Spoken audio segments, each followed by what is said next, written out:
Ukraine में युद्ध 4 साल से चल रहा है, कोई अंत नहीं दिख रहा।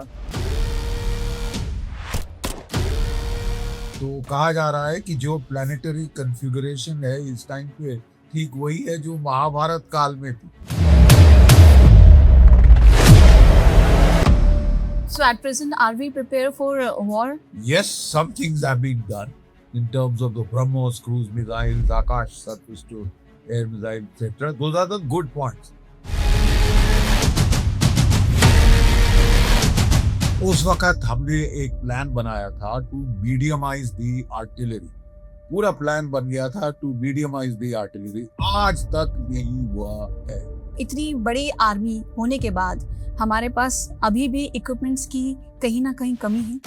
हटाओ, किसको चाहिए फौज? फालतू में पैसे खा रहे हैं, वक्त खा रहे हैं, चूना लगा रहे हैं सरकार को। 71 में हमने पाकिस्तान के 2 टुकड़े कर दिए देगा। अगर आर्म फोर्सेस ना हो तो हम सुरक्षित ना रहेंगे। अगर हम करते तो शायद we would have done a better job. ये सन्नाटा जो है युद्ध से पहले का सन्नाटा है इस वक्त। बिल्कुल हो सकता है। देखिए, जब डोनाल्ड ट्रंप अपनी इलेक्शन लड़ रहे थे, उन्होंने कहा था कि no forever wars, no protracted wars, no regime change. मैं कुछ नहीं करूंगा, मैं शांति का युग लाऊंगा, मुझे नोबेल पीस प्राइज चाहिए। और में गया नोबेल पीस प्राइज। दुनिया की इकोनॉमिक डिप्रेशन आ सकती है जैसे 1928 में आई। ये अगर ये वॉर को 2-4 दिनों में वाइंड अप नहीं करते तो आप निश्चित ले लीजिए कि ये पिटने वाले हैं मिड टर्म इलेक्शन में। Pakistan is the most unreliable country in the world. Ministry of Road and Transportation, very certainly, Gadkari साहब ने कमाल की, there is no doubt, कमाल किया है। Others are doing well, they are doing well. कुछ है हम में कि मिट सकती नहीं कभी हस्ती हमारी, सदियों रहा है दुश्मन दौरे ज़वां हमारा, सारे जहां से अच्छा हिंदुस्तान। नमस्कार, मेरा नाम गीता शर्मा है। आज मेरे पॉडकास्ट में हम बात करेंगे जियोपॉलिटिक्स की, आर्म फोर्सेस की, और आने वाले टाइम में क्या भारत तैयार है अगर किसी भी तरीके की कोई युद्ध होता है भारत के साथ।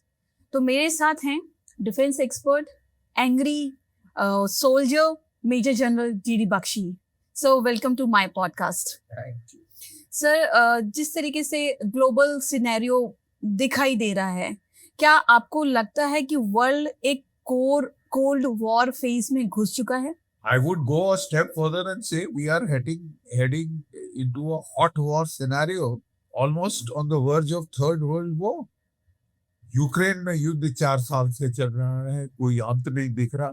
It is only going to intensify. मेरा अंदाज है कि जैसे ही समर सीजन अब आ गया है, मई जून में उनके ऑपरेशनल सीजन आता है और पुतिन साहब चढ़ाई कर देंगे कहीं पे या ओडेसा पे। ठीक है, यहाँ पे मिडिल ईस्ट में जो जंग शुरू हो गई है 60 दिन तो हो गए साहब, और इसका भी कहीं अंत नहीं नजर आ रहा है। वहां पे टेंशन बढ़ रही है, साउथ चाइना सी और ताइवान। तो थर्ड वर्ल्ड वॉर में और क्या चाहिएगा सर? जिस तरीके से it is a hot war scenario and dangerous. Yes it is. और अगर आप क्या कहते हैं, विश्वास करती है ज्योतिष में, तो कहा जा रहा है कि जो प्लानिटरी कन्फिगरेशन है इस टाइम पे ठीक वही है जो महाभारत काल में थी। जी। I mean, that was in the lighter vein, but the simple fact is that we are today, the basic tension is it a unipolar scenario or a multipolar scenario? Donald Trump, with his bullying, with his hectoring, is trying to take the world back into a unipolar scenario. But what the Iran war has, without doubt, shown the world is it is a multipolar scenario. And historically, it's a very interesting fact. Patterns tend to persist and repeat themselves cyclically. World War I, multipolar scenario. World War II, multipolar scenario. And now, multipolar scenario, and you see the way conflicts are flaring up all over the world. And I wouldn't be too surprised if Pakistan, with all the mollycoddling by Donald Trump, feels enthused to mount one more terrorist attack against India. And in retaliation, we have another Operation Sindoor, by the way, as per the government, is not off. Correct. It's on. Correct. So you have another flashpoint sitting right here. So at present, are we prepared for war? You know, we all thought that when this right-wing government came to power in 2014, that, the armed forces were very enthusiastic and they were very, very now certain that, our arms military build-up would see a quantum jump. Yes, some things have been done. For example, the infrastructure in the northern borders that had been neglected so far, we've sort of finished that infrastructure construction. That has been done. Thank God this government went and brought the 2 Rafale squadrons and the 4 squadrons of the S-400. I am told the 5th is just coming in. And thank God, because otherwise we would have been in serious trouble. Thank God they have put up the drive for what is called indigenization in terms of the BrahMos cruise missiles, Akash surface to air missiles, etc. Those are the good points. But we have miles to go. तो आप मानते Let हैं me give you a striking example. The Indian Air Force. What is the squadron strength of the Indian Air Force today? 29. What is Pakistan's squadron strength? 25. Right. That means you are almost on par with Pakistan. That is the first time in our military history that has happened since independence. Correct. That you are on parity with Pakistan in terms of air power. We have to deal with a 3-front situation. पहले कहते थे ना, we are in a 2.5 front situation. Correct. Today you are, beta, in a 3.5 front situation. Correct. You have China to the north, Pakistan to the west, Bangladesh. Bangladesh which we had liberated, and I had taken part in that war of liberation of Bangladesh, has now become a hostile state. Correct. Thanks to the American Colored Revolution, right? So the point is, you have to deal with 3 fronts. Pakistan has 25 squadrons, China has 50 squadrons, Bangladesh has 2 to 3 squadrons, right? Then we have our internal security front, and your Air Force has down to 29 squadrons. We've been hearing for the last 2 years almost that the Rafales are coming, 160 Rafales or 200 Rafales, and request for proposal, RFP, it's never ending. Then we need the 5th generation fighters. Russia has offered to co-produce the Su-57. Why are we hesitating? Pakistani pilots are in China training on the F-35. Do you want a situation in which Pakistan's Air Force takes a quantum jump or a leap, qualitative leap ahead of you? China already has about 300 to 400 5th generation fighters. By the end of this 2030, it will have about 1,000 5th generation fighters. Their 6th generation fighter is also ready and under trial. We are still stuck at the 4.5 generation stage. हाल में ही भारत सरकार ने जिस तरीके से 10% budget और बढ़ाया है defence technologies के लिए, डिफेंस के लिए, आपको क्या लगता है इसके बारे में? देखो बेटा, आपकी इन्फ्लेशन तो हर इन्फ्लेशन का ये 4-5% तो इन्फ्लेशन कॉस्ट हो जाता है, मतलब 6% बढ़ा है. What we needed was almost a doubling of the defense budget. If you have to do things in a hurry. देखिए, मैं आपको एक एग्जांपल बताता हूँ. कारगिल वॉर के दौरान I served in the Directorate General of Military Operations. I've done 2 tenures there. I was there in the Sri Lanka phase, and then I was there in Sri Lanka Maldives phase. Then I was there in the Kargil war phase, and I have fought actually on the ground in Kargil. Correct. Right? उस वक्त हमने एक plan बनाया था to mediumize the artillery. Mediumize the artillery मतलब artillery में कितने सारे कैलिबर्स थे. 75-24, 25-pounder, 105 millimeter guns, 122 millimeter guns, 130 millimeter guns, 155 millimeter, इतने सारे types of ammunition, इतने सारे ये वो, तो we wanted to standardize the Indian artillery.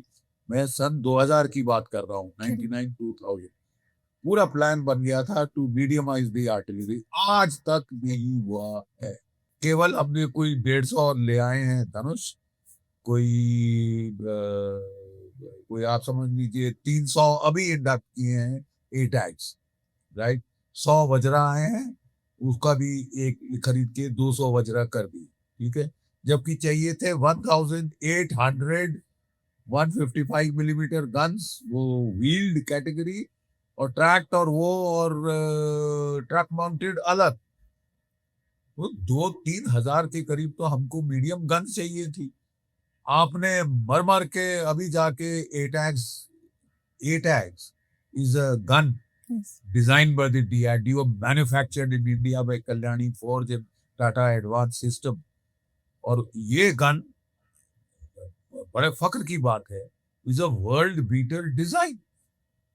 ये वर्ल्ड बीटर डिजाइन मतलब कि जहां अमेरिकन इसके बराबरी की जो अमेरिकन गन है, दैट फायर्स टू 45 किलोमीटर, ये फायर करती है 48 किलोमीटर, वो फायर करती है 3 राउंड्स पर मिनट, ये फायर करती है 5 राउंड्स पर मिनट। आपके पास वर्ल्ड बीटर गन है, दूसरे देश इसको खरीदना चाहते हैं, और पता नहीं, मुझे समझ नहीं आया क्यों हमारी फौज ने कह दिया साहब हमको 300 चाहिए, आपको 1800 चाहिए थे सन 2000 में। एक गन हो गई है, अब कहा जा रहा है नहीं साहब इसका वजन ज्यादा है। क्यों? अभी गीजेट को कोई मॉडलिंग कंपटीशन हो रहा है कि आपको एनारॉक से एक पतली बेचारी सुक्की गन चाहिए, गर्ल चाहिए वहां पे, कि साहब ये गन का वेट 18 टन, तो लद्दाख में नहीं जा सकती और यहाँ नहीं जा सकती। क्या बकवास! 45 टन का टैंक लद्दाख में जा सकता है, तो 18 टन की गन की नहीं वहां काम कर सकती। वज्रा वहां 50 टन का पहुंच के बड़ा अच्छा काम कर रहा है। 18 टन की गन में आपको क्या प्रॉब्लम है? सिक्किम प्लेटो पे नहीं जाएगी, यहाँ नहीं जाएगी, अरुणाचल सब जगह जाएगी। सर जिस तरीके से हमारी जो भारत की आर्मी है सेकंड लार्जेस्ट है विश्व में, तो आपको क्या लगता है इसके बारे में कि वो इतनी बड़ी आर्मी होने के बाद हमारे पास अभी भी इक्विपमेंट्स की कहीं ना कहीं कमी है?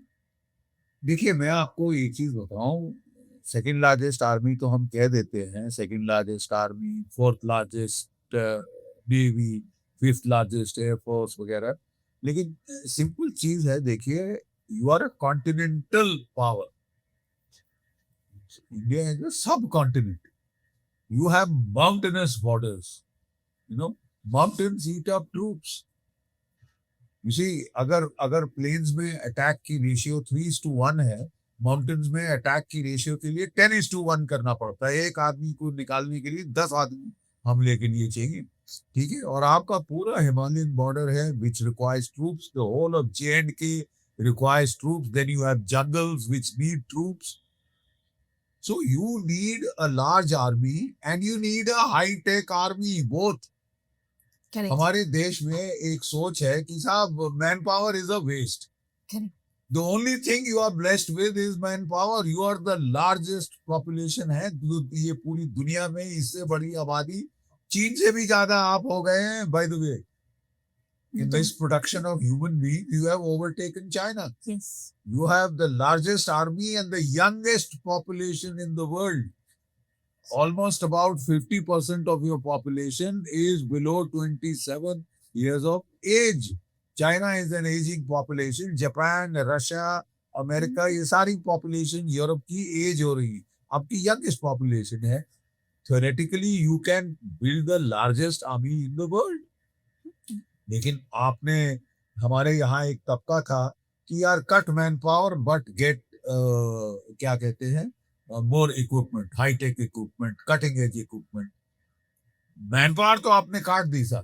कोविड के दौरान आपकी जो फौज थी, वो आपने बोला कि साहब इन्फेक्शन ना हो जाए, आपने सब रिक्रूटमेंट बंद कर दी। करेक्ट। हर साल 3 साल रिक्रूटमेंट बंद हुई, हर साल 60,000 लड़के रिटायर होते, ठीक है, 60,000 लड़के रिटायर होते हैं और इसका मतलब 3 साल में 1,80,000 से आपने फौज काट दी करेक्ट। कि पैसा बहुत लग रहा है, पैसा खा रहे हैं, फिजूल खर्ची हो रही है। अरे साहब, जिस देश को अपना डिफेंस फिजूल खर्ची लगता है वो खतरा मोल ले, वो खतरा मोल ले रहा है। आपने 1,80,000 काटे। अभी तक वो मॉडर्नाइजेशन जो जिसकी हमको उम्मीद थी कि 45 squadron air force, 1,800 wheeled guns, medium 155, वो सब तो आया नहीं, वो सब तो अभी तक नहीं आया है। So we have to speed up, और खतरा दिन हर दिन बढ़े जा रहा है। Yes. We may want peace, yes. कि ये इरा ऑफ पीस है, हम दैट इज नॉर्मेटिव डिजायर, हम चाहते हैं कि शांति हो, युद्ध ना हो, लेकिन हो क्या रहा सिवाय युद्ध के, मार काट फसाद, खूना खच्चर के आपको और दिख क्या रहा है चारों तरफ।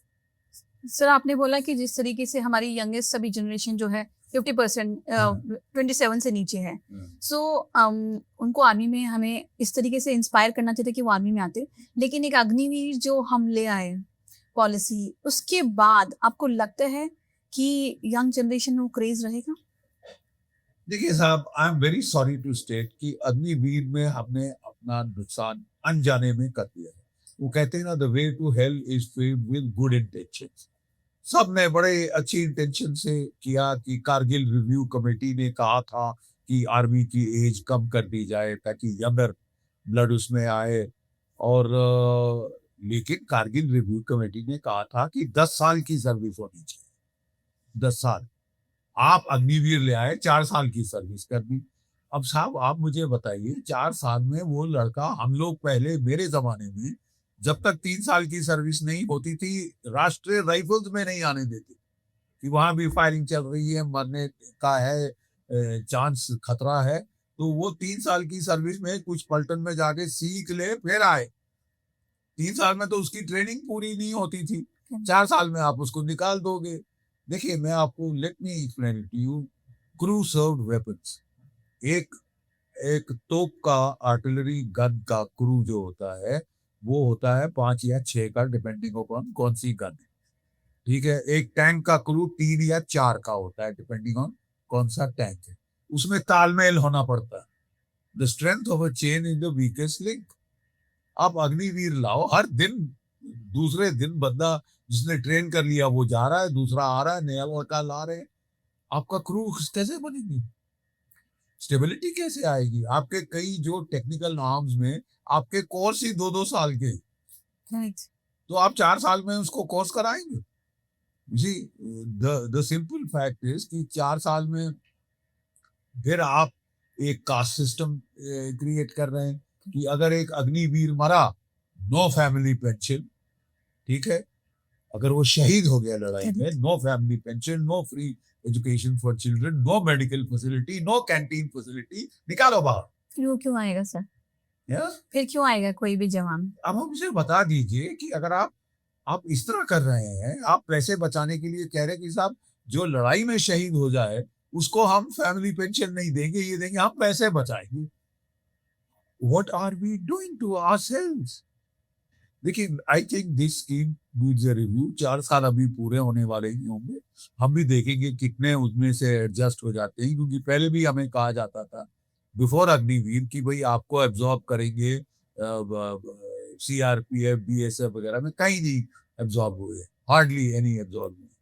ठीक है, मैं लेकिन सिर्फ I am not just criticising for the sake of criticising, मैं एक सोल्यूशन दे रहा हूँ।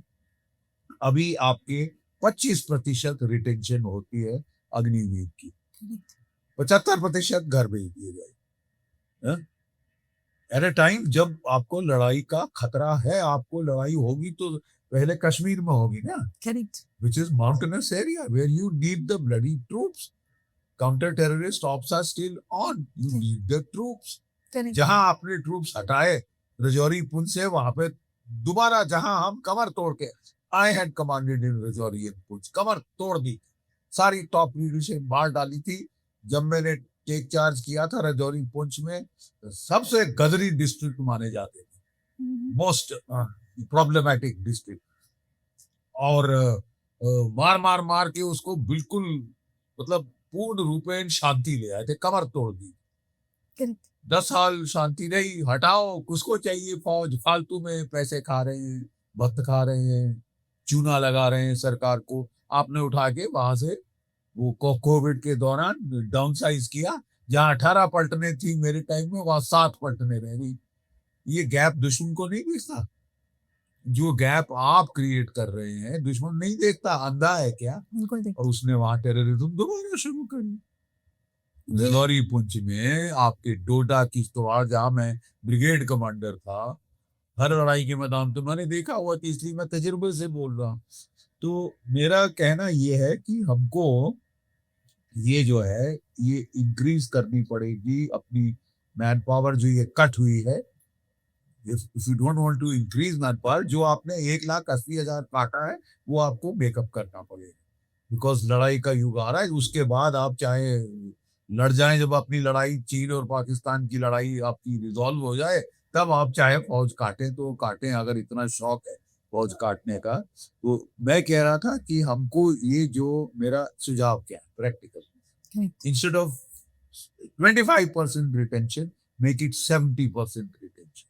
करेक्ट। 70% को रखिए और 25% को घर जाने दीजिए, which is good good amount. good sort of choice for you। और ये जो अवधि है, जब मैं 71 में लड़ रहा था, तो आप हमारे जो जवान थे उनकी सर्विस, कलर सर्विस होती थी 7 साल, 5 और 2 साल, which was ideal to keep an army young and yet have enough time for him to gel and become part of the regiment. And कहते हैं proof of the pudding is in the eating.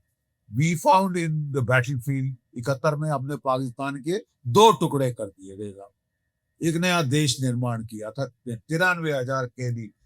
That was our best military performance. So take that as a model. उस time service 7 साल की थी, तो 4 साल से बढ़ा के 7 साल करिए। और अवधि अगर आप करना चाहते हैं तो कम से कम 50% तो रिटेन होने चाहिए, नहीं तो 70% रिटेन करिए, और आप जो है you will have the same model can be made to work. If you want to either go for 7 years and 50%, and if you want to stick to 4 years, या कम से कम 5 साल बढ़ाइए और आप 70% रिटेन करिए। सर, आपने इतना लंबा समय देखा है फौज से अब तक का, सरकार बदलती रही, कोई कहीं लगा कि एक सरकार है जो वाकई आर्म फोर्सेस के बारे में सोचती है, अगर आर्म फोर्सेस ना हो तो हम सुरक्षित ना रहें? नहीं, वैसे तो देखिए इनकी intentions have been very good. Like I said कि काफी, ये भी नहीं कहा जा सकता कि कुछ नहीं किया, बहुत कुछ किया है। जैसे कि इंफ्रास्ट्रक्चर इन द बॉर्डर वो बना ही नहीं रहे थे, प्रीवियस सरकारों ने बनाया नहीं। क्यों? कि साहब अगर सड़क बना दी पहाड़ों में तो चीन इस्तेमाल कर लेगा। अरे साहब, चीन इस्तेमाल कर लेगा, इजरायली क्या कहते हैं? इजरायली कहते हैं the road that leads from Damascus to Tel Aviv also leads from तल अवीव टू दमास्कस। अरे हम भी तो हमला कर सकते हैं, ये तो आप रक्षात्मक होके बैठे थे, हम तो केवल ढाल चलाएंगे। अरे साहब, कभी देखा है कोई सिपाही लड़ाई जीतते हुए केवल ढाल के साथ? ढाल के साथ तलवार भी चाहिए। You should have the ability to mount counter attacks, counter offensives. अगर वो यहाँ आता है तो आप यहाँ चले गए। जी, that kind of revolving door, कि आ जरा इधर, हम तेरे को यहाँ बताएंगे। उसके लिए you need to create infrastructure, जो अब इन्होंने बनाया है, they have done very well. और फिर इन्होंने इंडिजनाइजेशन पे, the best thing they have done is indigenisation. But ये जो अग्निवीर का scheme, intention was to sort of lean mean army वगैरह बनाने की, लेकिन थोड़ा प्रैक्टिकल, मेरे ख्याल ना वेटरन्स को कंसल्ट किया गया। इतनी बड़ी स्कीम, पहले पायलट स्कीम चलाई जाती है, फिर मेन में किया जाता है कि नहीं वॉर नाइट कर दो। वॉर नाइट कर दो तो मतलब आपको उतना लड़ाई का तजुर्बा भी तो होना चाहिए। अमेरिका ने किया है, ये उसने किया है, चीन ने किया है। चीन ने कौन सी लड़ाई लड़ी है? पिछले 40 साल हो गए, कोई लड़ाई नहीं लड़ी। अमेरिका के बचाव के लिए वो 2 ओशंस है, पैसिफिक और अटलांटिक। आपका और उसका क्या, आप कॉन्टिनेंटल पावर हो, आपको पहाड़ों में लड़ना है, जंगलों में लड़ना है, यू नीड मैन पावर। वो काट रहा है तो हम भी काटे, अमेरिका ने किया है, हमें अमेरिका बाहर में जाए, आपको क्या बंदर जैसे कोई नकल करने की जरूरत है?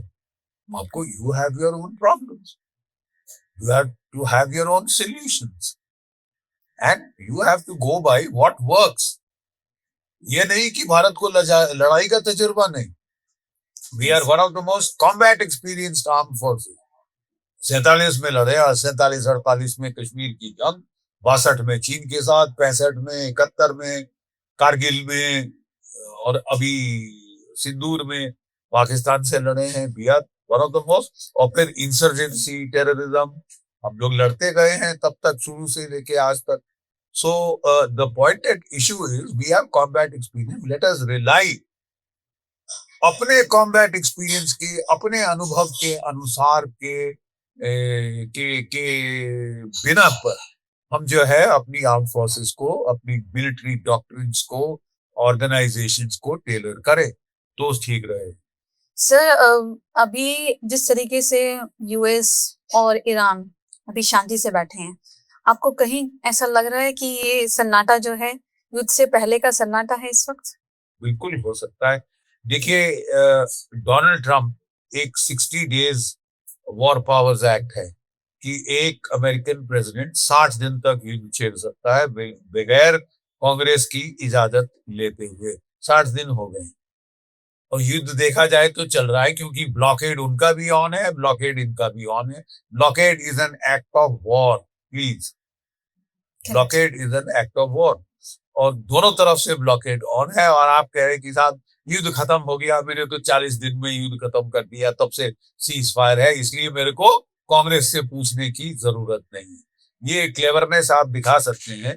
और साथ ही साथ अभी 2 दिन पहले इन्होंने अपने जो chairman joint chiefs of staff हैं, जनरल डैन केन, और जो इनके एडमिरल हैं कूपर, जो कि सेंट्रल कमांड के, उन्होंने आके ब्रीफ किया है अमेरिका के प्रेसिडेंट साहब को on the options for a quick final attack, जिसमें कि वो सोचते हैं कि वो अब ईरान की कमर तोड़ सकते हैं।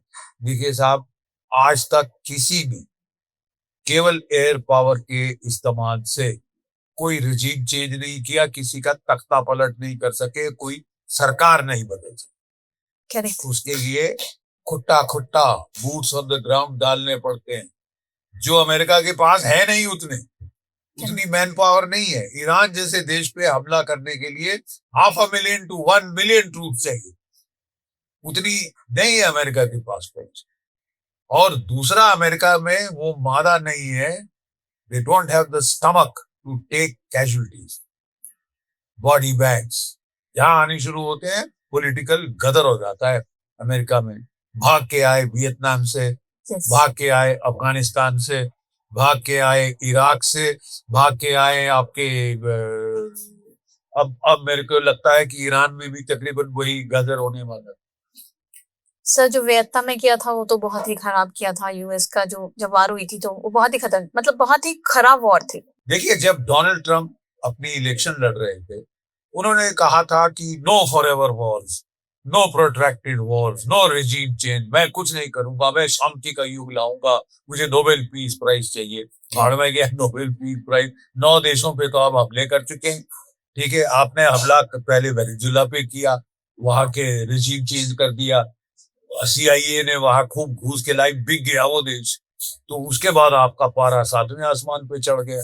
आपने सोचा कि अब तो मैं जो है मैं कुछ भी कर सकता हूँ, किसी भी देश को मसल दूं चींटी जैसे। वो ईरान पे चढ़ गए, वो क्यूबा पे हमले की बात कर रहे हैं, वो ग्रीनलैंड पे कब्जा करना चाहते हैं, वो कनाडा को 51st स्टेट बनाना है। ये सिलसिला कहाँ रुकेगा साहब? क्या is it the era of colonialism all over again? क्या अगला हमला भारत पे होगा? 250 साल हमने गुलामी करी, काफी नहीं की साहब। मतलब ये तमाशा थोड़ी ना देखने के लिए हमने भारत ने आजादी ली थी। और हमको we will have to be extremely careful. Sir आपने बात की थी ऑपरेशन सिंदूर की। ट्रम्प आके चौधरी बन गए थे और उन्होंने कहा कि मैंने ये सीज फायर कराया है, जिसमें भारत ने भी कोई क्लैरिफिकेशन नहीं दी थी इनिशियली 2-4 दिन तक। उसके बाद क्लैरिफिकेशन आई भारत की तरफ से। ये मौका था भारत के पास जब ईरान और यूएस के बीच में मध्यस्थता कर सकते थे या सीज फायर का क्रेडिट ले सकते थे। कहीं भारत चूक गया है? देखिए साहब, जब ये लड़ाई शुरू हुई थी तो उस वक्त मैंने कहा था काफी पॉडकास्ट चैनल्स पे, टीवी पे, कि India is best place to mediate. क्यों? हमारे रिश्ते इजराइल से बहुत अच्छे हैं, I mean almost brotherly relation. Iran से बड़े अच्छे रिश्ते हैं। ईरान ने देखिए आपको ओपनिंग दी थी to Afghanistan, to Central Asia. उसने चाबहार का पोर्ट दिया था, वो पाकिस्तान के खिलाफ अफगानिस्तान में ऑपरेशन में उसने काफी हमारी मदद की थी पहले भी। सो उनसे रिश्ते अच्छे थे। गल्फ स्टेट से रिश्ते बड़े अच्छे थे। तमाम गल्फ स्टेट से, शेखडॉन से हमारे बहुत अच्छे रिश्ते हैं, खासकर यूएई से। तो we were best place to mediate because we were the honest broker kind of a thing, और we had good relation with each of the interlocutors.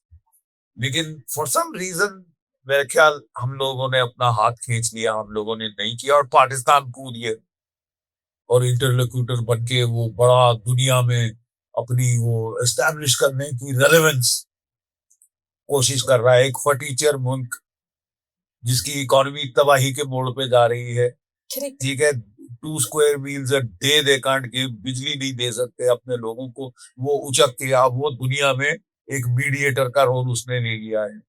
But शेडन Friday अलग, मैं कह रहा हूँ कि अगर हम करते तो शायद we would have done a better job. लेकिन उस वक्त हमारी सरकार ने सोचा कि साहब ये वैर वैमनस्य इतना ज्यादा है, और डोनाल्ड ट्रम्प साहब अगर लड़ रहे हैं, मेन फाइटिंग वो कर रहे हैं, डोनाल्ड ट्रम्प साहब का कोई भरोसा नहीं। मतलब वो आज सुबह कुछ कहते हैं, दोपहर को कुछ कहते हैं, शाम को कुछ कहते हैं, अगले दिन पूरी पलटी मार जाते हैं। तो ऐसे बंदे के साथ मीडिएशन कराना, ये तो मीडिएशन का क्लेम किया था कि मैंने मध्यस्थता कराई है, और फिर कह रहा था आओ दोनों बैठो यहाँ पे, मैं कश्मीर की डिस्प्यूट सॉल्व कर दूंगा। अबे रहने दो, कश्मीर की डिस्प्यूट सॉल्व कर दो। भारत कश्मीर में कोई मध्यस्थता नहीं एक्सेप्ट करता, तभी we had to give it back. और अच्छा, we give it back nice and proper, nice and proper, ठीक है। हालांकि पाकिस्तान ने चमचागिरी करी, नोबेल प्राइज के लिए इसको नॉमिनेट कर दिया, और अब कह रहे हैं फिर करने वाला है, यू नो। नोबेल प्राइज का तो इसको वो है, कोई माचूदो वो थी ना वहां पे वेनेजुएला की ऑपोजिशन लीडर, उसको नोबेल प्राइज मिला था, तो जब उसके ऑफिस में गई तो छीन लिया। नोबेल प्राइज है, छोटे बच्चे किसी की कैंडी छीनते हैं, वैसे ही बंदा। तो ऐसे बंदे के साथ सीज फायर नेगोशिएशन करना, जैसे कि पाकिस्तान झेल चुका है, is a very impossible task. तो आई थिंक शायद ये सोच के हमारी सरकार ने नहीं किया, और अगर ये सोच के नहीं किया, then I thought it made some sense. Okay, Trump आते हैं और कभी कभी ऐसे फायरी ट्वीट्स करते हैं, ऐसा लगता है कल युद्ध हो गया, कल तो ईरान को खत्म ही कर देंगे। जिस तरीके वो ट्वीट सोशल मीडिया पे डालते हैं, क्या क्या उनका मोटो होता है इस तरीके के ट्वीट्स डालने का? देखिए, ट्रम्प ने एक अपनी लिखी थी the art of salesmanship, you know, negotiations, कि वो रह चुके हैं रियल एस्टेट एजेंट। उन्होंने घर बेचे हैं और फ्लैट बेचे हैं और ये सब बेचे हैं, तो but that is not a basis for international interstate relations. वो तो बिल्कुल दूसरे पायदान पे चलते हैं, दूसरा कायदे कानून है। You can't transpose that knowledge into the field of international relations। और इनका तो बड़ा सन की मिजाज है, कल कुछ आज कुछ, आपकी reliability zero। Yes. And that can't happen. You are the president of the most powerful country in the world, super power, you know। और वो अपनी तरफ से कह रहे थे कि पहले अमेरिका कहता था rule based orders, democracy, freedom, this that. अब ये कह रहे हैं कि जिस देश में मेरे को दिखा कि ग्रीनलैंड में रेयर अर्थ है तो मैं पकड़ लूंगा, वेनेजुएला में ऑयल है मैं पकड़ लूंगा, ईरान में ऑयल मैं पकड़ लूंगा। What is this smash and grab? इनको इनको जो लंदन के पॉलिटिशियंस हैं वो कह रहे हैं gangster, correct, you know, he is a bloody gangster, जिस तरह से वो ऑपरेट कर रहे हैं। तो वो कहते हैं कि आई एम अनप्रिडिक्टेबल। तो पहले जमाने में एक चीज कहा जाती थी कि कैलकुलेटेड इरेशनैलिटी, कि आई एम इरेशनल। कि जो निकिता क्रूशव ने क्या किया कि यूएन सिक्योरिटी काउंसिल में गया क्यूबा क्राइसिस के थोड़ा पहले, और अपने जूते उतार के मारे टेबल पे, धाड़ धाड़ धाड़, मेरे से पंगा मत लेना, मैं कुछ भी कर सकता हूँ, मैं न्यूक्लियर बॉम्ब फायर कर दूंगा। करेक्ट, मतलब to give a impression of, उसको बोलते थे कैलकुलेटेड इरेशनैलिटी। वो तो हमने सुना है साहब, लेकिन कैलकुलेटेड इंसैनिटी, पागलपना, कि मुझे पागलपने के दौरे आते हैं, ये तो आपने किसी को नहीं कहते सुना, लेकिन इसने तो करके दिखा दिया है। और यहाँ तक, इतने हद तक बात पहुंच गई है कि अमेरिका में एक 25th अमेंडमेंट आई है कि साहब, है उनके पास कॉन्स्टिट्यूशनल अमेंडमेंट, कि अगर एक सर्विंग प्रेसिडेंट पागल हो जाए तो एक प्रोसीजर बनाया है उसको हटाने का। मेरे ख्याल जिस रेट पे जा रहे हैं उनको ये करना पड़ेगा। और आपने एक बड़ी अच्छी चीज इससे पॉइंट जो आपने रेज किया है बहुत अहम है। क्या है कि हमारे देश में एक तबका है जिसकी सोच ये है कि साहब अमेरिका चढ़ता सूरज है, अमेरिका उभरती शक्ति है, correct, America was the super power, unipolar world power, और it will continue till kingdom come।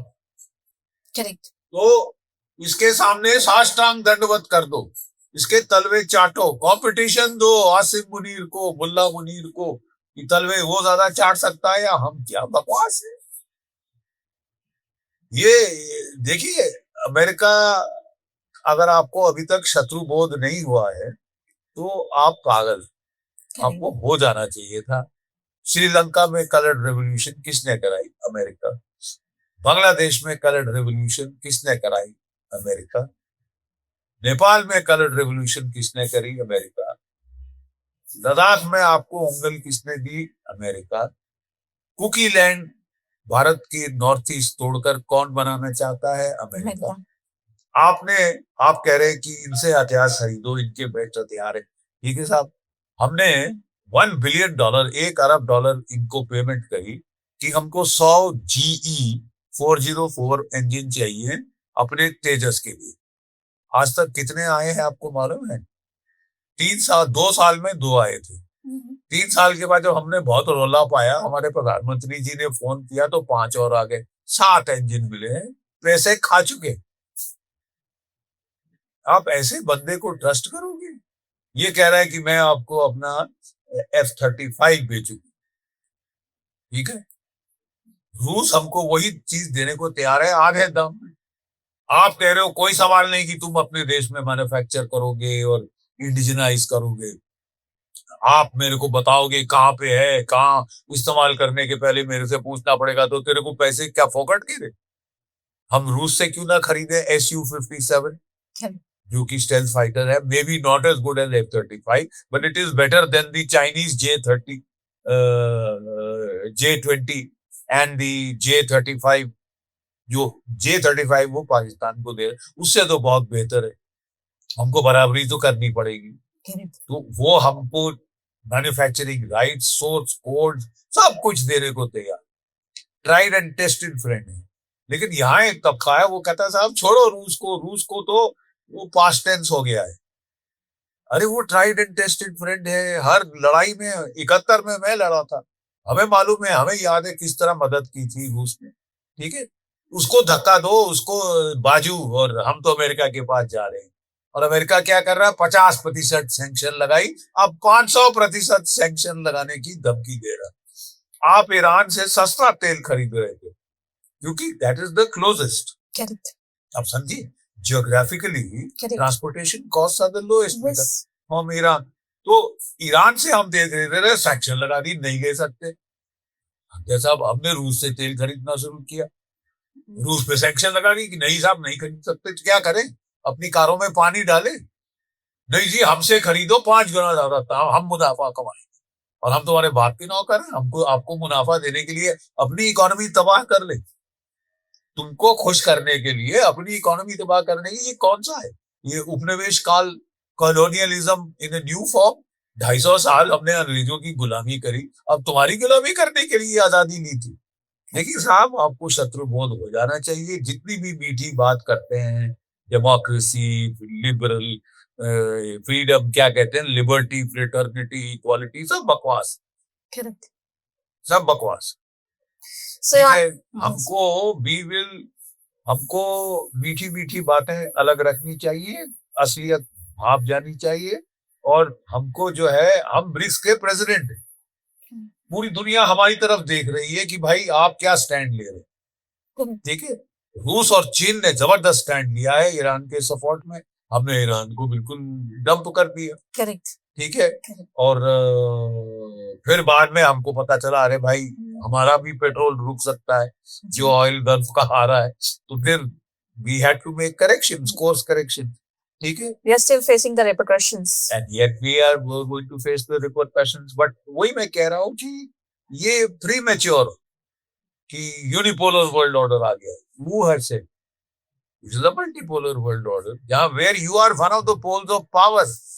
आप क्यों, मतलब हम ऐसा इंप्रेशन दे रहे हैं कि हम झुकने को तैयार, कोई सवाल नहीं। जब ये युद्ध शुरू हुआ था फरवरी में, तो आपको लगता नहीं है कि यूएस अंडर एस्टिमेट कर गया ईरान को? उसे तो लगा था कि बस गए, अटैक किया, खत्म। देखिए, इजराइल के प्राइम मिनिस्टर और मोसाद के चीफ वॉशिंगटन गए थे, उन्होंने कन्विंस कर दिया था डोनाल्ड ट्रंप साहब को कि आप शुरू करें, और 48 घंटे में ये रिजीम घुटने टेक देगा, स्वाह हो जाएगा, ईरान घुटने टेक के हाथ खड़ा करके वेनेजुला जैसे गिर जाएगा। क्योंकि हमारे पास we have that Maven artificial intelligence software जो इनके लीडर्स को ढूंढ निकाल सकता है, और पहली स्ट्राइक में डीकैपिटेशन, सारे लीडर्स मार डालेंगे। आयतुल्लाह खमैनी को मार डाला, उसकी खानदान को खत्म, उसकी बेचारी की 80 साल की बेगम मार डाली, उसकी बहू, बेटा, सब कुछ, बेटी, सबको मार डाला। तो क्या मिला आपको? ठीक है, आप सोचे थे कि ईरान केवन हो जाएगा? 48 टॉप जनरल्स मार डाले फर्स्ट डे, और इनको उम्मीद थी कि 2 दिन में बस घुटने टेक देगा और मेरी फतेह हो जाएगी। 60 दिन हो गए साहब, फतेह तो ठेंगा आपने देखा अभी तक? आपकी ऐसी तैसी कर दी है। जो 17 बेस थे आपके मिडिल ईस्ट में, उसके धुएं पर खच्चे उड़ा दिए साहब ईरान ने, और इजराइल की भी हालत खस्ता कर दी है। वहां पे हाइफा रिफाइनरी जल चुकी है, डिमोना प्लांट पे काफी नुकसान हुआ है, तल अवीव की ऐसी तैसी कर दी है, उनके एयर बेसिस को ठोक दिया है। सो बहुत, it was a total gross criminal miscalculation।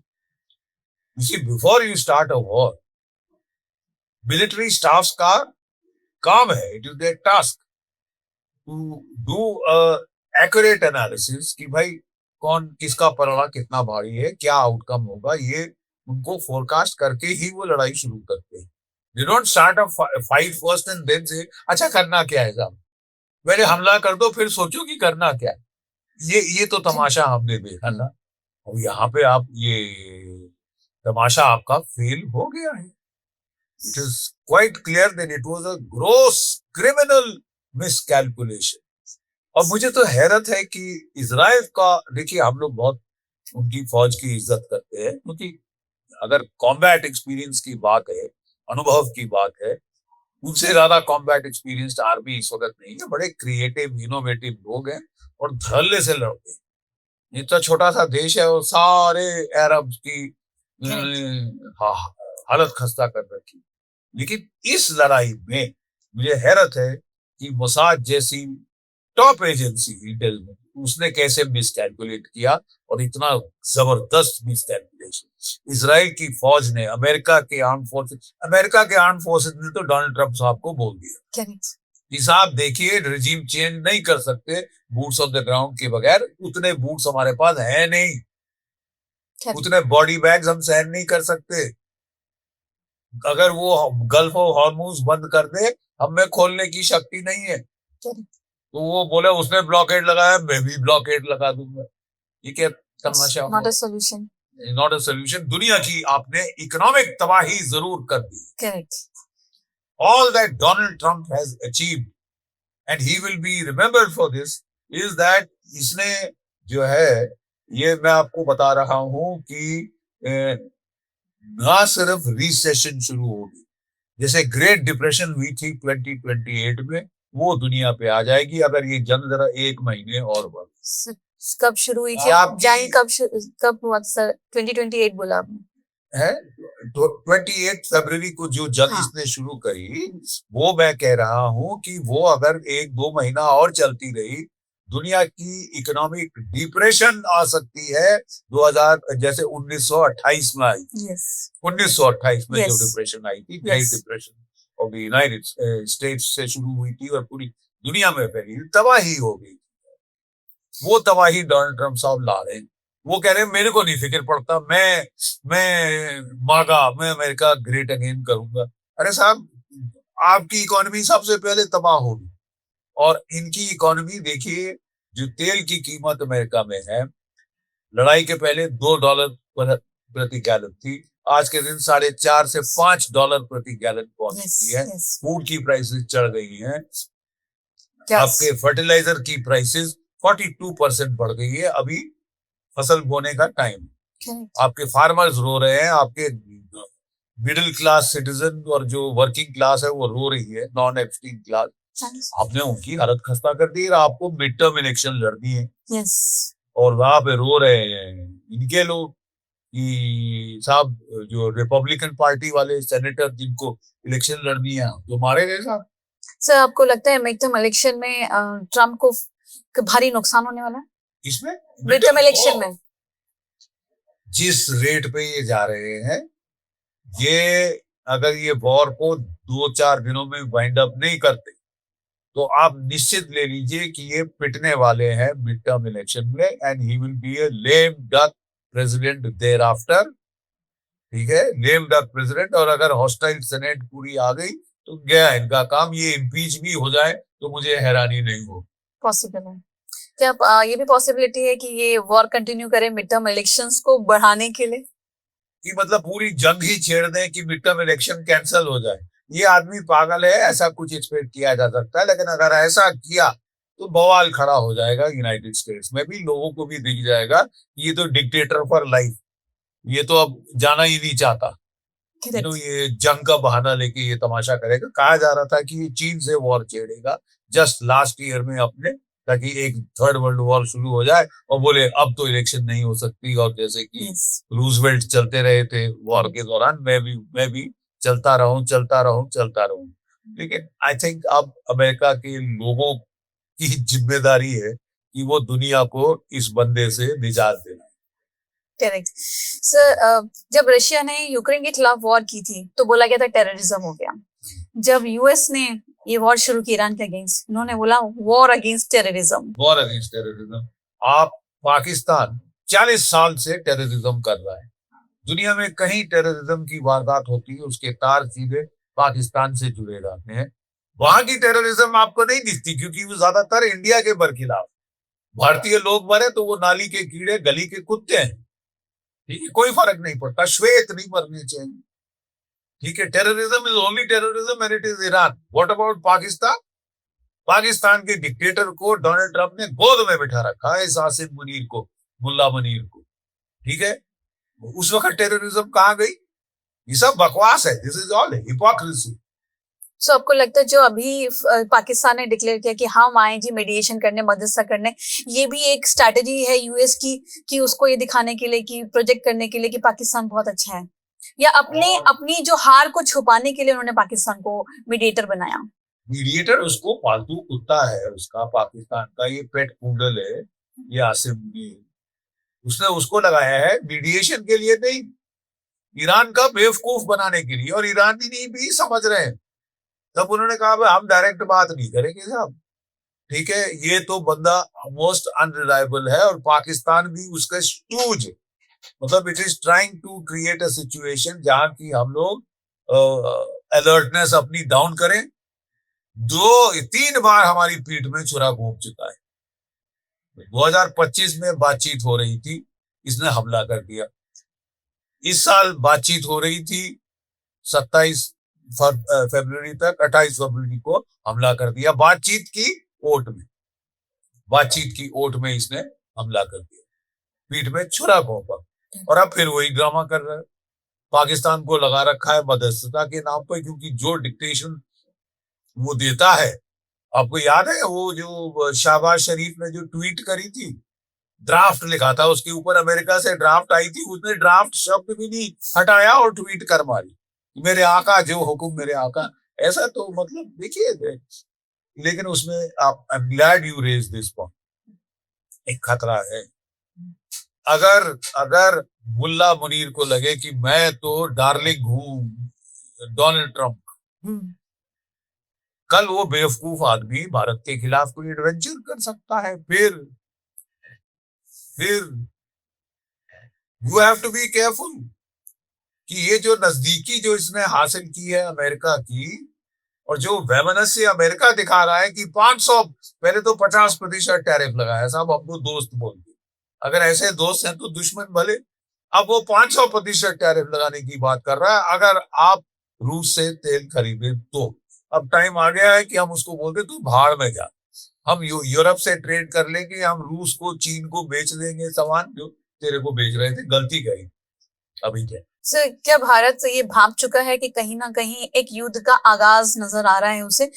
शायद यही एक कारण है कि एक मॉक ड्रिल हुआ, एक्सरसाइज हुई, सैटेलाइट अलर्ट आए और उन्होंने बताया कि हम इसमें डरने की बात नहीं है, हम जस्ट मॉक ड्रिल कर रहे हैं। आई एम वेरी ग्लैड कि हम ये कर रहे हैं, क्योंकि ये रियलिटी ऑफ लाइफ है, ठीक है साहब। क्योंकि यथार्थ क्या है, हम लोग कह रहे हैं कि साहब शांति का युग है, हम लड़ाई नहीं चाहते, लेकिन यथार्थ हमारा उसके खिलाफ दिखता जा रहा है। हर रोज नई नई लड़ाइयां छिड़ रही जो खत्म ही नहीं हो रही, खत्म होने का नाम नहीं ले रही। 2-2, 3-3 साल तो चल ही रही है, 4 साल से यूक्रेन का युद्ध है ऑन, और अभी और भीषण होगा। यहाँ पे युद्ध है, मिडिल ईस्ट में युद्ध है, ताइवान क्षेत्र कभी भी एक्टिव हो सकता है, साउथ चाइना सी कभी भी एक्टिव हो सकता है, और खुदा ना खास्ता ये पाकिस्तान का मुल्ला मुनीर अगर इसको ज्यादा सिर पे हाथ फेर दे डोनाल्ड ट्रंप, ये जो गुर्राना शुरू हो जाएगा हम आपके पर खिलाफ, we will have to face it. तो अगर ये ड्रिल की है सरकार ने, I think it is a very wise thing to do, very timely and sensible thing to do to keep the population of India prepared for conflict, जो कभी भी हो सकता है, because Pakistan is the most unreliable country in the world. Sir, आजकल युद्ध ground पे कम होता है, सोशल मीडिया पे ज्यादा होता है। ऐसा लगता है कि सोशल मीडिया ही डिसाइड कर लेगा कि ये कंट्री जीत रही है, ये कंट्री जीत रही है, मैंने जंग जीत ली कुछ। I am happy that the social media has come up. देखिए, क्योंकि हम देख रहे थे जो टेलीविजन का मीडियम है, प्रिंट मीडियम है, उसे सरकारें कंट्रोल कर लेती हैं, बट सोशल मीडिया में every man is a broadcaster, he can give his views and those views can gain traction. So हम देख रहे हैं कि डेमोक्रेटाइजेशन हो रही है सोशल मीडिया के आने से। तो अभी भी चाइना में मीडिया को वो उतनी राइट्स नहीं है कि वो कुछ भी लिख दें अगर होता है। इवन यूएई में भी अभी भी जो युद्ध हुआ, जैसे जिस तरीके से उनका अटैक हुए, उन्होंने बहुत सारी चीजों को बोला नहीं हमारे यहाँ पे नहीं हो रहा, या सोशल मीडिया पे censorship in Israel, total censorship in United states, अभी तक वो 13 पे अटके हुए कि हमारी 13 कैजुअलिटी हुई, 380 घायल हुए। उस घायल में उन्होंने छुपा दिए हैं जितने कोई 100-200 और उनके शहीद हो चुके, मतलब they are lying.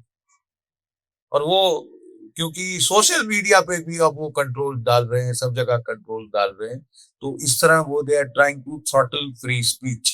Even visa देने के लिए भी वो आपको पहले सोशल मीडिया चेक कराते हैं। सोशल मीडिया चेक होता है, इसलिए मेरा अमेरिका जाना तो अब तकरीबन इम्पॉसिबल हो चुका है। So, आपको बट आई डोंट माइंड, मैं मुझे कोई खास पसंद नहीं आता, काफी घूम चुका हूँ। So, वर्ल्ड इक्वेशन चेंज हो रही है, हर कंट्री की अपनी अलग अलग कंट्री के साथ इक्वेशन एकदम चेंज हो चुकी है। इंडिया का स्टैंड क्या होना चाहिए इस वक्त, क्योंकि रशिया के साथ फ्रेंडली रिलेशन थे, यूएस बीच में आ गया, इंडिया को किस तरीके से एक्ट करना चाहिए? आप पीएम मोदी को किस तरीके से एडवाइस करोगे इसमें? देखिए मैं कौन होता हूँ एडवाइस करने वाला? As a free citizen I can give my opinion. बात ऐसी है कि द बेसिक प्रॉब्लम इज हम किस किस्म के वर्ल्ड ऑर्डर में हैं और अग्रसर हैं। Is it A unipolar world order dominated totally by the United states of America, जहां उसकी दादागिरी चलेगी, बाकी सबको साष्टांग दंडवत करना पड़ेगा, या एक दूसरा मल्टीपोलर वर्ल्ड ऑर्डर छा चुका है, आ चुका है, जिसमें Russia, China, India, Iran, north Korea, Japan, Europe, Brazil, south Africa, ये इंडिपेंडेंट पावर सेंटर्स की ओर जा रहे हैं। मुझे लगता है कि ये जो है उस तरफ जा रहा है। भारत में अभी हमको फैसला करना होगा कि प्रिंसिपल हेजेमॉन कौन है। Is it the United states of America और इज इट चाइना? अलाइन, अगर आप कहते हैं कि प्रिंसिपल हेजेमॉन चाइना है, तो फिर आपको क्वाड शॉर्ट जैसी जो ताकतों का करना पड़ेगा। लेकिन अगर आपको लगता है साहब कि there are no permanent enemies, there are no permanent friends, there are only permanent national interest, उस वक्त चीन आपके इंटरेस्ट को इतना थ्रेटन नहीं कर रहा, अमेरिका ज्यादा थ्रेटन कर रहा है। 50% टैरिफ किसने लगाया? अमेरिका ने लगाया। 500% टैरिफ की धमकी कौन दे रहा है? अमेरिका दे रहा है। वो कह रहा है कि मैं फैसला करूंगा तुम तेल कहां से खरीदोगे, तुम सॉवरेन हो ही नहीं। Is it acceptable? Do we accept curtailment of sovereignty? Do we accept curtailment of strategic autonomy? The way to maximize strategic autonomy is to go towards the BRICS as a counterweight to an over-aggressive America. Sir, अगर वो scenario होता है और युद्ध छिड़ता है, क्या Bharat drone, nuclear war के लिए रेडी है? ड्रोन्स के लिए हम रेडी हैं, थैंक गॉड। जनरल नारावने ने अपने टाइम में इनिशिएटिव लिया था और ड्रोन्स अच्छी तरह से इंट्रोड्यूस हो गए, जो कि हमने ऑपरेशन सिंदूर में बखूबी इस्तेमाल किए ड्रोन्स, बखूबी। और अपने जो ब्रह्मोस मिसाइल और आकाश मिसाइल S-400, ये तो बहुत बखूबी इस्तेमाल किए। तो न्यूक्लियर के अंदर भी we are quite well up. हमारे 180 वॉरहेड हैं आज के दिन। अब मुझे पूर्ण विश्वास है कि 250-300 के करीब हमारा जखीरा पहुंच जाएगा। Then it is a minimum deterrence जो है against China, Pakistan and any other danger we can then take care of. Sir, एक आपकी बहुत बड़ी फॉलोअर है, उनका एक क्वेश्चन है जो मैं आपसे पूछना चाहूंगी। नैरेटिव वॉरफेयर में इंडिया क्यों पीछे रह जाता है? ऑप सिंदूर के टाइम पे आपको क्या लगता है इंडिया वॉर जीता, बट इंस्टा और ट्विटर पर पाकिस्तान जीत गया? Very good question, very very sensible question. देखिए, आजकल it is the battle of the narrative. You may win the war on the ground, air and sea, यानी आप आसमान, जमीन और युद्ध पर पानी पर लड़ाई जीत सकते हैं, लेकिन अगर आप बैटल ऑफ द नैरेटिव हार गए तो आप हार गए। अब लड़ाई के दौरान आप सुपर सीक्रेसी करना शुरू कर दें साहब। सीक्रेसी होती है जब तक ऑपरेशन नहीं हो जाता, उसके बाद आपको ना सिर्फ बैटल जीतनी है, नैरेटिव भी बनाना है। And you have to ensure that at the global level, regional level, local level, your narrative prevails. मतलब इट इज नॉट जस्ट कि हमारा टीवी हमारे देश के लोगों को उत्साह दे रहा है, उकसा रहा है, वगैरह वगैरह। आपको पाकिस्तान के ऊपर भी हावी होना है अपना नैरेटिव। हमने देखा कि जैसे कि एक जो मिस्टेक हुई थी वो ये थी कि लड़ाई शुरू होगी, लड़ाई के पहले तमाम briefings ministry of external affairs दे रही थी, जो कि जायज, एब्सोल्युटली इन ऑर्डर।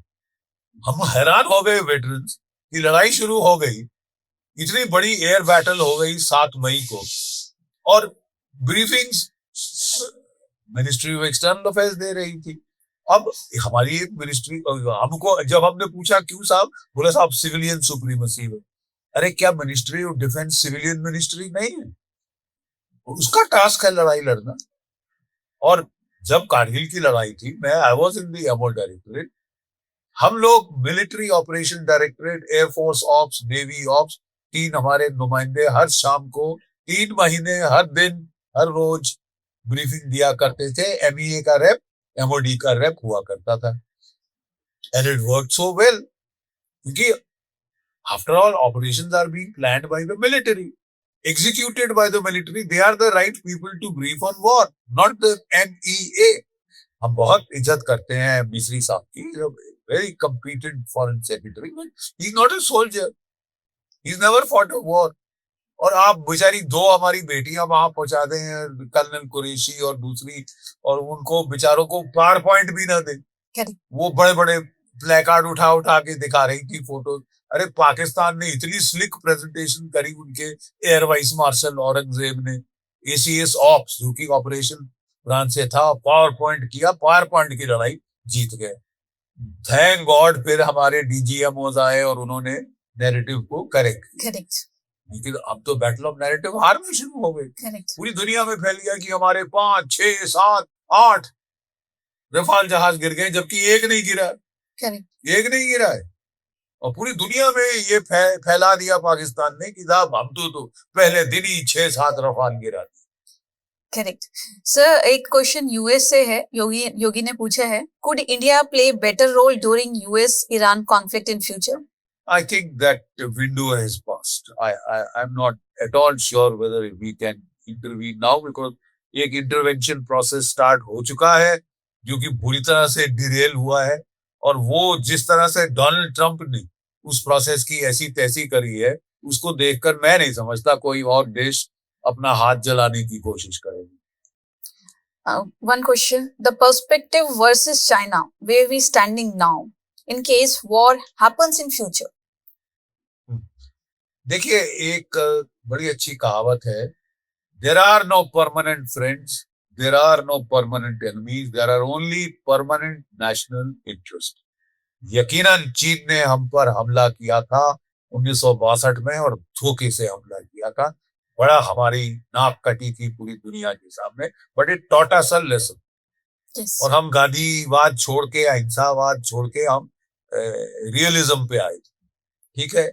और फिर 67 ने जब चीन ने ट्राई किया तो अच्छी करारी मार वापस पड़ी, ठीक है। अब चीन भी समझ गया है कि लाखों टन पानी ब्रह्मपुत्र नदी में बह चुका है 1962 के बाद, और अभी जो 2020 में जो स्टैंड ऑफ हुआ था, उसमें Bharat gave it tit for tat.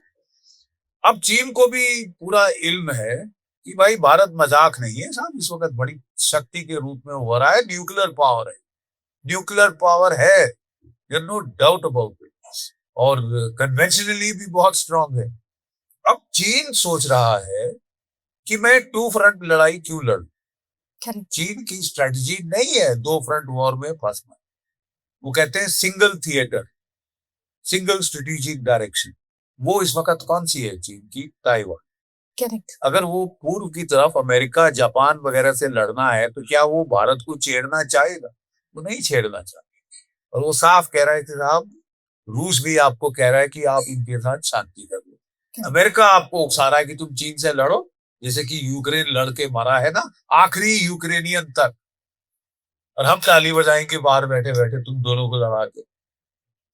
ये गलत है साहब। हम लड़ेंगे तो अपने वतन की इज्जत आबरू को बचाने के लिए, हम लड़ेंगे ऐसी तैसी करने, और हम कर सकते हैं, इतनी ताकत है। लेकिन जबरन लड़े कि हम अमेरिका की गुलामी करनी पड़े, और जैसे यूक्रेन ने मरा दिया अपने देश को, आखिरी यूक्रेनियन तक वो रूस से लड़ेगा, वो अमेरिका ताली बजा रहा है, और उसने तो सारा हथियार भी देने बंद कर दिए, हथियार भी देने बंद कर दिए, लड़ा के, भिड़ा के, क्योंकि उसका फायदा क्या है कि ये दोनों लड़के आपस में मेरे दुश्मन मार के खत्म हो, और उनके हथियार बेचते रहे, हम उनको हथियार बेचे, ठीक है, दबा के हथियार बेचे, पैसे ले और तंग करें उसके ऊपर। सो आई थिंक हमको शत्रु बोध बड़ा क्लियर हो जाना चाहिए कि भाई जो मीठी मीठी बातें कर रहे हैं, क्या वो हमारा हित उनके दिल में है या नहीं। ये एक बहुत बड़ा स्ट्रेटेजिक, ग्रैंड स्ट्रेटेजिक चॉइस हमारे बीच में है। Do we go for BRICS और डू वी फॉलो अमेरिका? क्या हम अमेरिका की चाटुकारिता करना चाहते हैं, उसके लैकी बनना चाहते हैं? तो हमको इसका फैसला करना पड़ेगा। Who is the principal hegemon? America, China? Sir, is Agni 6 threat for America? America जो भी समझे साहब, हम अपने मिसाइल बना रहे हैं।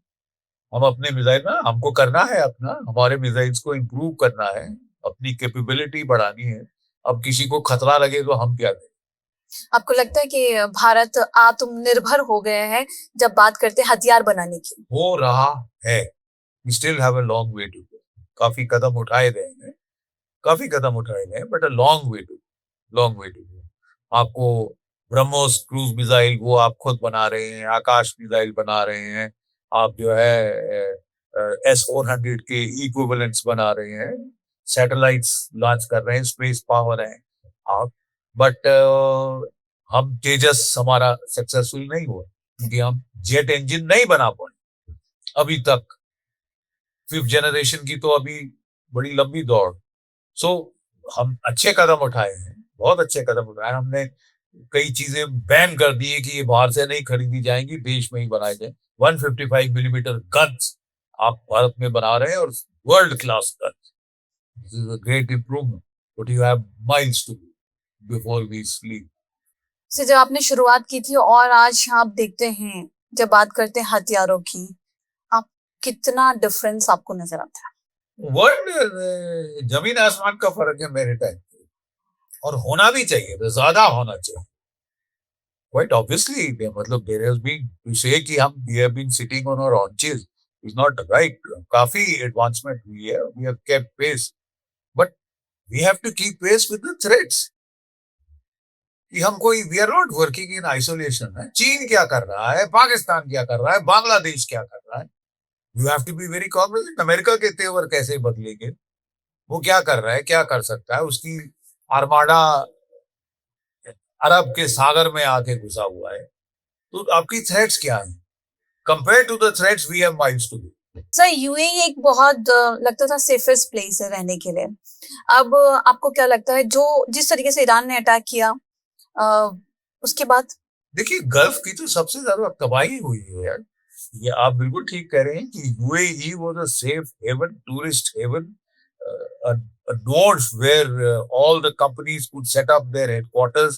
They were going beyond oil into manufacturing hub, tourist hub.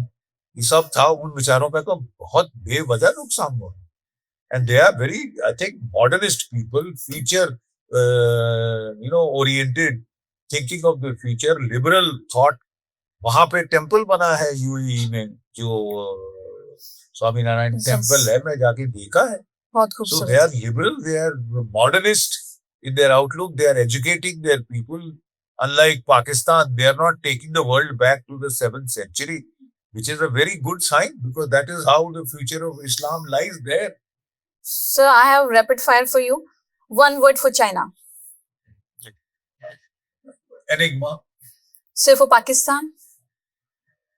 Your enemy, implacable enemy. India's biggest strength. Biggest strength. Your cultural, civilizational values, your age and continuity। कुछ है हम में कि मिट सकती नहीं कभी हस्ती हमारी, सदियों रहा है दुश्मन दौरे ज़मां हमारा, सारे जहां से अच्छा हिंदुस्तान हमारा। सर, आपको हम ये खत्म करने से पहले एक चीज पूछेंगे। मैंने मेजर जनरल जीडी बख्शी को कभी भी इमोशनल होते हुए नहीं देखे। जिंदगी में ऐसा कौन सा वो पॉइंट था जब आप वाकई इमोशनल हुए थे? अरे बाप रे, आप कैसे कहती हैं इमोशनल होते नहीं देखे? मुझे तो कहा जाता है कि मैं चीखता चिल्लाता हूँ टीवी के ऊपर और ये वो, बट इमोशनल देखिए, मैं 1971 में कमीशन हुआ था, 1 महीना लड़ाई के पहले, और मैंने वो जंग देखी। फिर मैं पंजाब में लड़ा, फिर मैं कारगिल में लड़ा, फिर मैं किश्तवाड़ में लड़ा 3 साल, और अल्टीमेटली मैं कोई 2 साल लड़ा राजौरी पहुंची। मैंने कितने सारे, मेरे दाएं लोग शहीद हुए हैं, बाएं शहीद हुए हैं। मैंने अपने सैनिकों का सर अपनी गोद में रखा है जब वो आखिरी सांस ले रहे थे, आखिरी बार पानी पीने के लिए बोल रहे थे, पानी पिलाया है। इमोशनल तो जब मैं अपने लड़कों को देखा इस तरह शहादत कबूल करते हुए, शहीद होते हुए, उनकी फैमिलीज को जाके जब फेस करना पड़ता है तो इमोशनल तो एक फौजी होता ही है।